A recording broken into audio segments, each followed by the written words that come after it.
तो लोगों के दिमाग में विश्वास भी जागृत होगा। नमस्कार, मैं हूं स्वप्निल। 900 साल पुराना करौली शहर यानी भगवान मदन मोहन जी की नगरी को न जाने किसकी नजर लग गई। सांप्रदायिक सौहार्द के लिए मशहूर ये शहर राष्ट्रीय फलक पर चर्चा में आया भी तो हिंसा की वजह से। क्या हुआ था 2 अप्रैल को? हिंदू नव वर्ष पर बाइक रैली के दौरान कैसे साजिशन हमला हुआ? शांतिपूर्ण तरीके से चल रही रैली पर पहले फूल बरसे और फिर बरसे पत्थर और फिर जल उठी करौली। न्यूज 18 राजस्थान 2 अप्रैल से लेकर अब तक की पल पल की रिपोर्ट आपको दिखाता रहा है और अब न्यूज 18 पर हम डिकोड कर रहे हैं करौली को जलाने की गहरी साजिश।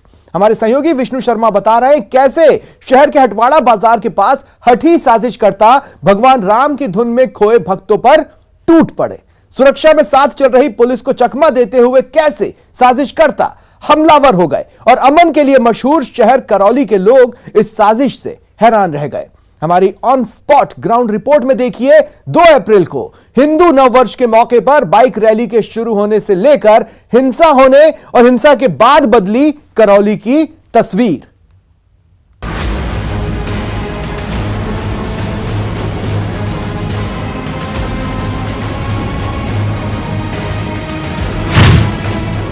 करौली एक ऐसा शहर जिसकी पहचान यदि डांग और डकैत है तो वहीं इसकी दूसरी पहचान जो है मां केला देवी का मंदिर और मदन मोहन जी महाराज हैं। 2 अप्रैल को हुई हिंसा ने शहर को ऐसा जलाया कि इसकी आंच दिल्ली तक पहुंची और सांप्रदायिक सौहार्द की जो मिसाल थी वो चकनाचूर होकर के रह गई। राजनीतिक प्रत्यारोप के दौर ऐसे शुरू हुए कि विश्वास जो है टूट कर रह गया। यह विश्वास कब बनेगा वह अब देखना लाजमी होगा।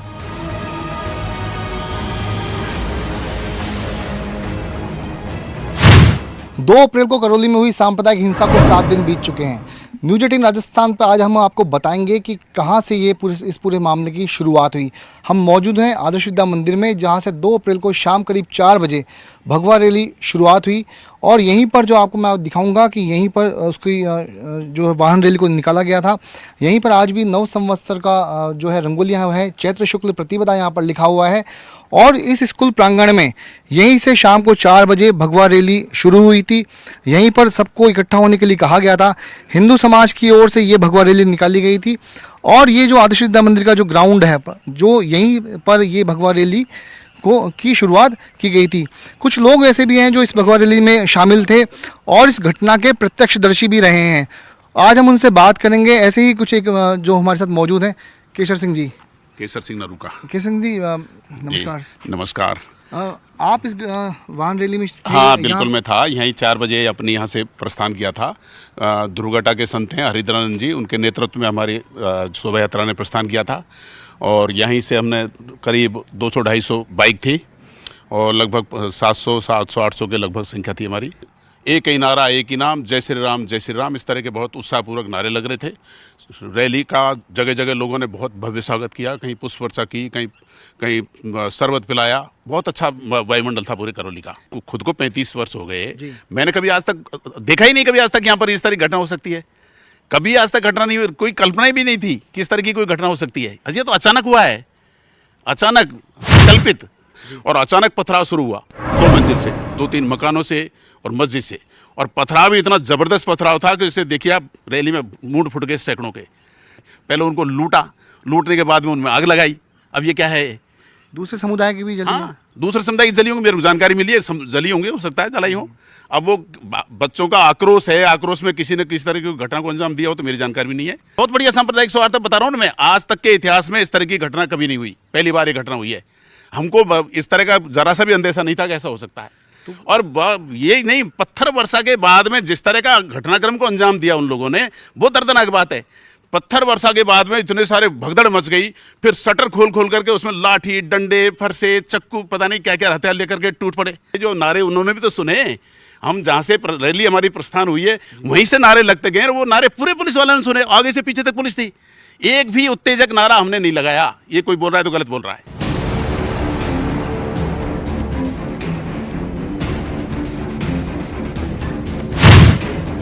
चैत्र मास में बड़ा मेला लगता है यहाँ, जिसमें ऑल इंडिया के यात्री आते हैं और बहुत बड़ा मेला लगता है। करीब 1 करोड़ के पब्लिक आसपास आती है, यात्री आते हैं और बहुत अच्छा माहौल रहता है। इस वर्ष इस करौली के माहौल से, जैसे ये दंगा हुआ, इसके वजह से पूरा मेला खत्म हो गया। 2 साल से वहाँ रोजगार की वैसी परेशानी थी, 2 साल से कोरोना की वजह से मेला नहीं लग रहा था। लोग ये सोच रहे थे इस वर्ष के यार बहुत अच्छा मेला चलेगा। शुरुआत अच्छी भी हुई थी पदयात्रियों की, 5 दिन लगभग पदयात्रा चलती है, उसके बाद वाहनों से मेला चलता है। इस बार एक ग्रहण, जो दंगे का ग्रहण जो इस मेले पे लगा है, कैला देवी, मदन मोहन जी वाला जी, मेहंदीपुर बालाजी वाला है, और जैन अपने महावीर जी जो अपने आप है, सब ठीक करेंगे। लोग धीरे धीरे सब चीज़ें अपने आप अनुकूल हो जाती हैं। जो दंगाई हैं उनको दंड अगर मिल जाता है तो लोगों में बहुत जल्दी यह खाइयाँ पड़ जाएंगी। जो इसमें मूल अपराधी हैं उनको अगर तुरंत प्रभाव से दंड मिल जाएगा ना, तो लोगों के दिमाग में विश्वास भी जागृत होगा। उसका बहुत बड़ा प्रभाव पड़ा, बिल्कुल ही मेला खत्म से कगार पे आ गया। इक्का दुक्का जो है दुकानें यहाँ पर खुली हुई है। लोग अपनी गाड़ियों की सर्विस करवा रहे हैं, कुछ लोग खाने पीने के हिसाब से निकले हुए हैं, कुछ लोग अपने व्यवसाय को, अपनी बंद दुकानों को संभालने के लिए निकले हुए हैं। तो ऐसे में आप देख सकते हैं कि इस हिंसा का प्रभाव करौली में कितना है। ये देखिए आप, ये जातरू हैं, 2 साल बाद माँ करौली की जो केला देवी है उनकी यात्रा के लिए जातरू जा रहे हैं। 2 साल बाद वो मौका आया था जबकि ये केला देवी की यात्रा शुरू होनी थी, लेकिन इन दंगों का प्रभाव यह हुआ कि जो हिंसा का प्रभाव यह हुआ कि माँ केला देवी की जाने वाली जो शोभा यात्रा उसके ऊपर भी इसका असर पड़ा है।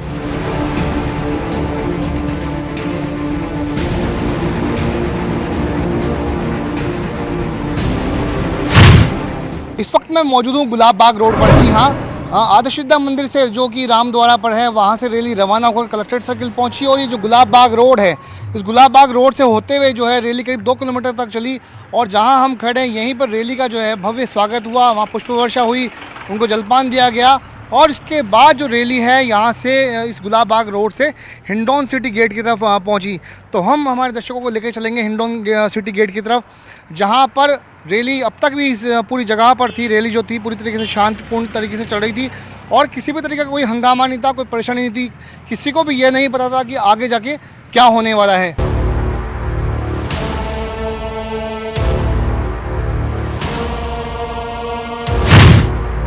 देखिए, आदर्श विद्या मंदिर से रैली रवाना होने के बाद में ये जो रामद्वारा जो रोड है, यहाँ से रोड से निकल करके यह जो वाहन रैली है, भगवा रैली है, ये कलेक्ट्रेट सर्किल पर पहुंची। मैं आपको दिखाना चाहूँगा, कलेक्ट्रेट सर्किल पर ही रैली पर पुष्प वर्षा की गई। यहीं पर रैली के लिए जो कुछ ठंडे जो पेय थे उनको पिलाया गया। यहीं पर स्टॉल, कई तरह की स्टॉल्स लगाई गई, और इसी कलेक्ट्रेट सर्किल रोड पर जो है भगवा रैली पर पुष्प वर्षा की गई थी। काफ़ी उल्लास था, लोगों में काफ़ी उत्साह था, नारेबाजी यहाँ पर लगातार हो रही थी, पुष्प वर्षा यहाँ पर हो रही थी।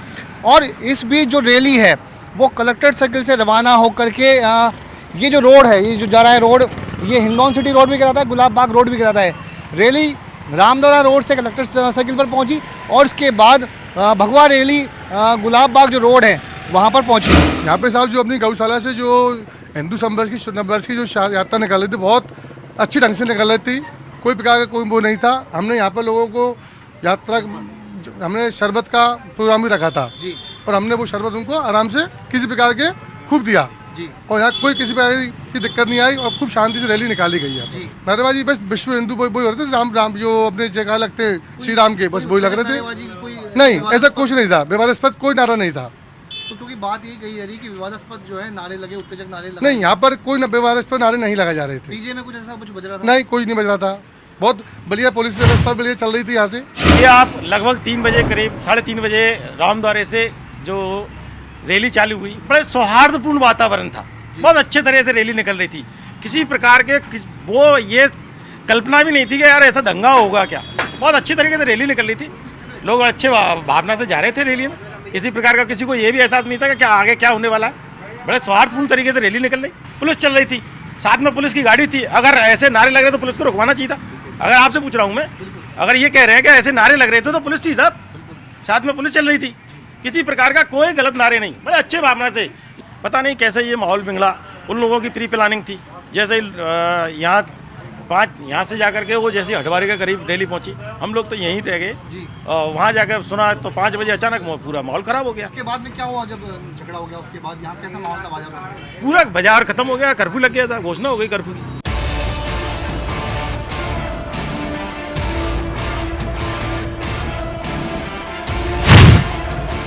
इस वक्त हम खड़े हैं हिंडौन दरवाजे के सामने। जी हाँ, जो रैली थी रैली गुलाबबाग रोड से होकर के ये जो हॉस्पिटल रोड है यहाँ से होते हुए आई थी। करीब 3 किलोमीटर का सफ़र वाहन रैली जो थी कवर कर चुकी थी। जय घोष के नारे यहाँ लग रहे थे और यहाँ पर जो हमारे साथी हैं, जो हमारे न्यूज 18 के संवाददाता हैं, वे भी यहीं मौजूद थे, इस रैली को लगातार कवर कर रहे थे। हम उनसे जानेंगे किस तरह का माहौल उस वक्त में था। जी धर्मेंद्र, कैसा माहौल उस वक्त था? देखिए, जब यहाँ से रैली गुजर रही थी उस समय थाने की छत पर खड़ा हुआ था। थाने जो रैली चल रही थी उसमें जयघोष लगातार चल रहे थे और इसी दौरान एक एम्बुलेंस आई और जैसे ही एम्बुलेंस आई पूरी रैली एक तरफ हो गई और उन्होंने एम्बुलेंस को बाकायदा हॉस्पिटल जाने के लिए रास्ता दिया। ये दर्शाता है कि रैली में किसी भी प्रकार का उत्पात नहीं हो रहा था, शांति से रैली गुजर रही थी। हिंडौन दरवाज़ा, यहीं से जो रैली है वो परकोटों में प्रवेश करती है, लेकिन उसके पहले कुछ जो लोग थे वे यहाँ मौजूद थे, कुछ दुकानदार हैं, वे भी इस रैली को देख रहे थे। हम उनसे बातचीत भी करेंगे और जानेंगे कि किस तरह का माहौल यहाँ पर था। बंटी जी, आप क्या काम करते हैं? लोटस दूध का काम है। जब 2 अप्रैल को शाम को भगवा रैली यहाँ से गुजर रही थी, आप थे यहाँ पर? जी, कैसा दृश्य था उस समय? माहौल का अच्छा दृश्य था। जयकारे ना श्री राम के जयकारे चल रहे थे। उसके अलावा कोई आपत्तिजनक नहीं, कोई ऐसा नहीं थी। स्थानीय लोगों का कहना है कि जब तक रैली हिंडौन दरवाजे तक पहुंची तब तक माहौल सब कुछ सही था। यहाँ कुछ ऐसा था नहीं कि कुछ देर बाद ही एक हिंसा जो है होने वाली है, और ऐसी हिंसा जिसकी आँच दिल्ली तक पहुँचेगी, जिसकी खबरें दिल्ली तक जाएंगी, जिसके ऊपर सियासत गरमाएगी। तो अब तक आपने देखा करौली में 2 अप्रैल को रामद्वारे से चली हिंदू नववर्ष वाली शोभा यात्रा जब हिंडौन सिटी इलाके तक पहुंची तो सब कुछ सही था, लेकिन परकोटे के इलाके में पहुंचते ही सब कुछ बदल गया। जहां शोभा यात्रा पर अब तक फूल बरसाए जा रहे थे, वहीं बरसने लगे पत्थर। अब ब्रेक के बाद देखिए हटवाड़ा के हठी साजिशकर्ता ने कैसे राम भक्तों पर बरसाए पत्थर।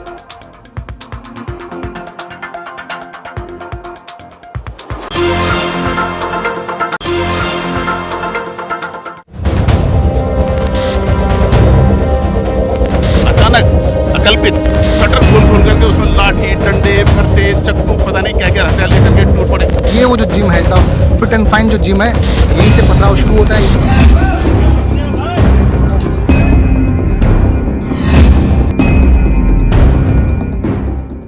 2 अप्रैल को आखिर क्या हुआ? स्थानीय लोग भी समझ नहीं पा रहे कि शाम 3 बजे करीब शुरू हुई शोभा यात्रा के हटवाड़ा बाजार पहुंचते ही ऐसा क्या कुछ बदल गया कि पुष्प बारिश की जगह आग बरसने लगी। एक साथ मिलजुल कर रहने वाली करौली अचानक जलने लगी।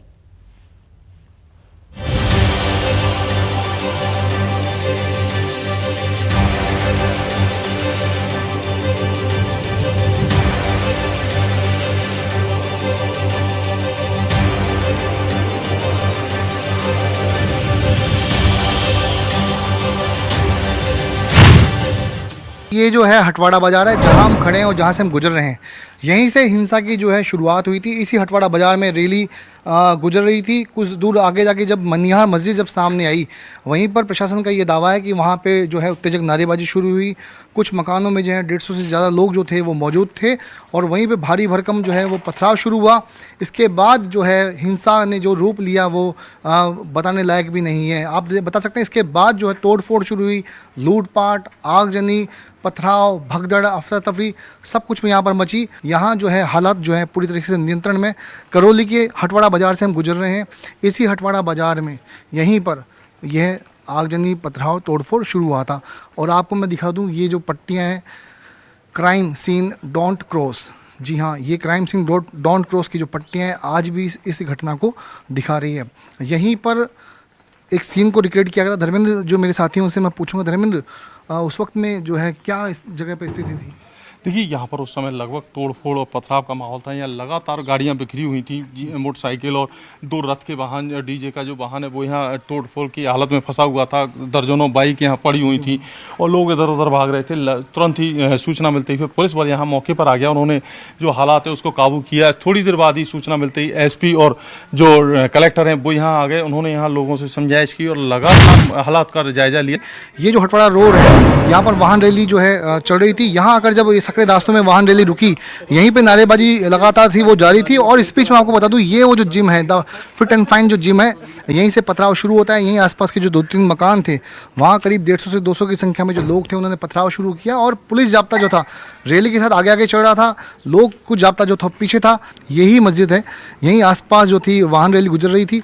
यही वो संवेदनशील इलाका है जहाँ पर पुलिस चाहे तो इस रैली को रोक सकती थी।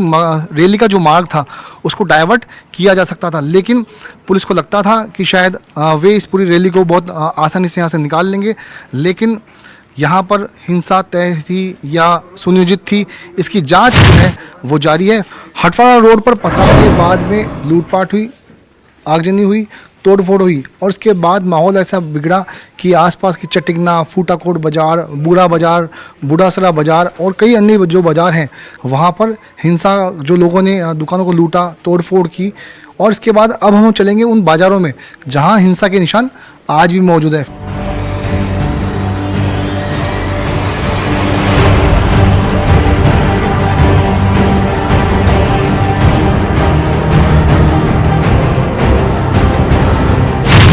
तो हमने आपको बताया कि किस कदर हटवाड़ा बाजार में पथराव के बाद हिंसा शुरू हुई और हिंसा के जो निशान हैं वो कई बाजारों तक पहुंचे। हिंसा जो है कई जगहों पर फैल गई। करौली जो कस्बा था वो पूरी तरीके से उपद्रव जो था उसके ऊपर हावी हो चुका था। जगह जगह दुकानों में लूटपाट हुई, तोड़फोड़ हुई, आगजनी हुई। आगजनी के जो निशान हैं वो अब जो है कई बाजारों में बिखरे हुए हैं, फैले हुए हैं। इन हिंसा के जो दर्द जो हैं अभी तक भी नजर आ रहे हैं। जो आप देख सकते हैं इस वक्त जो हम मौजूद हैं, ये फूटाकोट बाजार है और फूटाकोट बाजार में ये जो मकान था, यहाँ पर दुकानों में आग लगाई गई, तोड़फोड़ की गई और उसके बाद जो चूँकि पूरी मकान जब क्षतिग्रस्त हो गए तो उनको प्रशासन ने जेसीबी के जरिए उनको ढहाया। ये देखिए, आप देख सकते हैं जो दुकान है, ये चूड़ियों की दुकान है। यहाँ पर जो है चूड़ियाँ आज भी बिखरी हुई है, लाख जो है उनका गल चुका है और चूड़ियों के जो मेटल्स जो हैं वो अब आपको यहाँ पर नज़र आ रहे हैं। पूरी तरीके से ये दुकान जो है जलकर राख और खाक हो चुकी है। मैं मेरे जो सहयोगी हैं, जो यहाँ के स्थानीय संवाददाता हैं धर्मेंद्र शर्मा, उनसे कहूँगा वे बताएंगे यहाँ का हाल। धर्मेंद्र, आप लगातार इस घटना को कवर कर रहे थे, कैसे यहाँ के हालात थे, अब क्या हालात हैं? देखिए, लगातार जैसे ही वहाँ हिंसा शुरू हुई उसके बाद जब प्रतिक्रिया शुरू होने लगी तो लोगों ने तोड़फोड़ शुरू कर दी, आगजनी शुरू कर दी। इसके बाद लगातार दुकानों में आग लगती रही। यहाँ चारों तरफ आग ही आग थी, लोग भाग दौड़ रहे थे, चीख पुकार मची हुई थी और एक दूसरे को लोग पकड़ने बचाने के लिए भाग रहे थे। साथ ही जो आग थी उस पर कुछ लोग आग बुझाने के प्रयास भी कर रहे थे। यहाँ का माहौल बहुत भयावह था, चारों ओर आग लगी थी जिसके कारण लोगों का इस जगह खड़े रहना भी मुश्किल हो रहा था।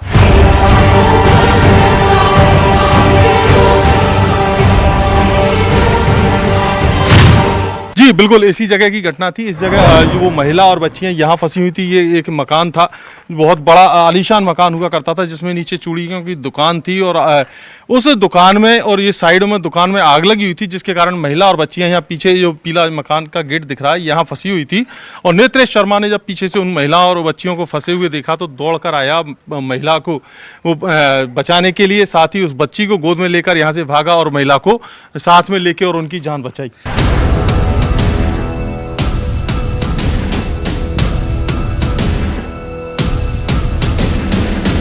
ये जो मकान है, कभी यहाँ पे लोग हुआ करते थे, लेकिन इस हिंसा के बाद में अब जो है मकानों में ताले लगे हुए नजर आ रहे हैं। यानी कि लोग जो है हिंसा की वजह से, डर की वजह से, ये डर किसी का भी हो सकता है, उपद्रवियों को भी हो सकता है या कुछ और भी हो सकता है। अब जो है इन मकानों में ताले लगे हुए हैं और लोग शांति और सुकून की तलाश में यहाँ से निकले हुए हैं। जब आप कवरेज करने के लिए इस बाजार में पहुँचे, आपको मालूम चला कि पथराव हो चुका है, हिंसा यहाँ बढ़ रही है, तब क्या आपने देखा यहाँ पर? देखिए, मैं जैसे ही मैं उस समय थाने में मौजूद था और एक खबर को लेकर बातचीत चल रही थी। अचानक थाने पर पथराव की सूचना मिली तो मैं 2 पुलिसकर्मियों को मोटर बाइक पर बैठाकर और अन्य पुलिसकर्मी दूसरे साधनों से यहाँ आए। तो यहाँ बहुत ज़बरदस्त भयावह माहौल था, लोग किसी की सुनने को तैयार नहीं थे और प्रतिक्रिया इधर नीचे हटवाड़ा बाजार में पथराव हो रहा था जिससे लोगों में आक्रोश था। देखिए, जब यहाँ से ये जो है हिंसा और तोड़फोड़ है वो यहाँ से भूड़ारा बाजार, बड़ी अटरिया, छोटी अटरिया, बूरे वाली गली, बूरे वाले बाजार, सदर बाजार आदि क्षेत्रों में पहुंच गई जहां काफ़ी नुकसान हुआ। इसके साथ ही जो है थाने के सामने भी कुछ दुकानों में तोड़फोड़ हुई। तो देखिए ये जो बाज़ार है फूटाकोट बाज़ार है और ये करौली का जो हाट कहा जाता है, मदन मोहन जी के साथ ही यह बाज़ार जागता है, शुरू होता है। यहाँ के दुकानों के शटर ऊंचे होते हैं और जब मदन मोहन जी के मंदिर में जब भगवान के पट बंद होते हैं तभी यहाँ पर दुकानों के शटर भी गिरते हैं। तो ये भगवान की आस्था का एक प्रतीक है, सांप्रदायिक सौहार्द की जो एक जगह है। लेकिन कुछ असामाजिक तत्वों की वजह से, उनके कुछ मंसूबों की वजह से यह सांप्रदायिक सौहार्द वाला एक शहर आज हिंसा की में तब्दील हो गया। वर्तमान घटना एक बहुत दुखद घटना है जो करौली में नहीं होना चाहिए था। करौली का सौहार्द इतना मजबूत है कि उसको छोटे मोटे या गुंडा तत्व, जो छोटे अराजक तत्व है, वो नहीं तोड़ सकता। आज भी दंगा होने के बाद स्थिति ये है, मेरे पास 500 फ़ोन आए खैरियत जानने के लिए, जिसमें कम से कम 350 दोस्त मेरे हिंदू मित्रों के थे। उन्होंने ज़रूरत के सामान के लिए भी पूछा और हालात के बारे में मेरे समय समय पूछते रहे। लेकिन ये पता नहीं लगा कि किन शरारती लोगों ने ऐसा किया है। कुछ सुनने में आया है कि कुछ नारेबाजी की वजह में और कुछ राजनीतिक लोगों ने इस पे जो चुनाव होने को जा रहा है अपना माहौल बनाने की वजह में ऐसा किया है। गाड़ी के आगे पैदल जाब्ता चल रहा था, सीआई साहब, सीओ साहब, उनके साथ 20 आदमी चल रहे थे। मेरी गाड़ी चल रही थी उनके पीछे और पीछे जुलूस चल रहा था। तो गाड़ी मेरी यहाँ से 20 कदम आगे ही खड़ी थी। इधर एक ढोली खार की तरफ रास्ता जा रहा है। पुलिस जाब्ता समझ पाया, उससे पहले ही पथराव चालू हो गया। उसके बाद हिंसा शुरू। उसके बाद मेरी गाड़ी के आगे बहुत ही खतरनाक रूप से घायल व्यक्ति पड़ा था, जिसको मैं लेके और हॉस्पिटल रवाना हो गया। उसकी जान पहले थी और उसको हॉस्पिटल पहुंचाया। उसके बाद मैं धीरे धीरे घायलों को हॉस्पिटल पहुंचाता गया। तो देखिए पुलिस का एक पक्ष भी यहाँ सामने है। पुलिस ने अपनी परवाह किए बगैर जो घायल थे उनको हॉस्पिटल पहुँचाया। उनकी जांच बचाना जो था पुलिस की पहली प्राथमिकता थी। उन्हीं में से गोपाल सिंह जो हैं वे भी एक ऐसे पुलिसकर्मी हैं जो घटनास्थल से भागने के बजाय घायलों को उन्होंने संभाला, घायलों को उन्होंने हॉस्पिटल पहुँचाया। और देखिए इनसे एक बात और हम बात करेंगे। गोपाल जी, आपके भी चोटें ही पथराव? हाँ जी, मैंने बगैर चोट की परवाह किए और अपने दायित्व को निभाना जरूरी समझा था। उस समय मेरे भी लगभग 2 किलो का पत्थर पैर में लगा था। मैं दिखाता हूँ आपको, ये चोट लगी थी। तो देखिए पुलिसकर्मी भी जो हैं जिनके जो है पैरों में चोट के निशान है। अभी ये जो हिंसा के निशान है, चोट के निशान है। गोपाल सिंह जी ने तो भी ऐसे न्यूज 18 राजस्थान ऐसे पुलिसकर्मियों को सैल्यूट करता है जिन्होंने अपनी जान की परवाह किए बगैर भारी भरकम पथराव के बीच में लोगों की जान बचाई, घायलों को संभाला। खुद लहूलुहान जरूर हुए लेकिन लहूलुहान जो लोग थे उनसे उनको देखा नहीं गया और उन लहूलुहान लोगों को पहला हॉस्पिटल पहुंचाया गया। एक तरफ पुलिस की जो ड्यूटी थी वो लोगों को बचाना थी, तो वहीं इस पूरी हिंसा को कवर करना भी था। कैमरा पर्सन यासीन के साथ विष्णु शर्मा, न्यूज 18 राजस्थान, जयपुर। फिलहाल इतना ही। नमस्कार।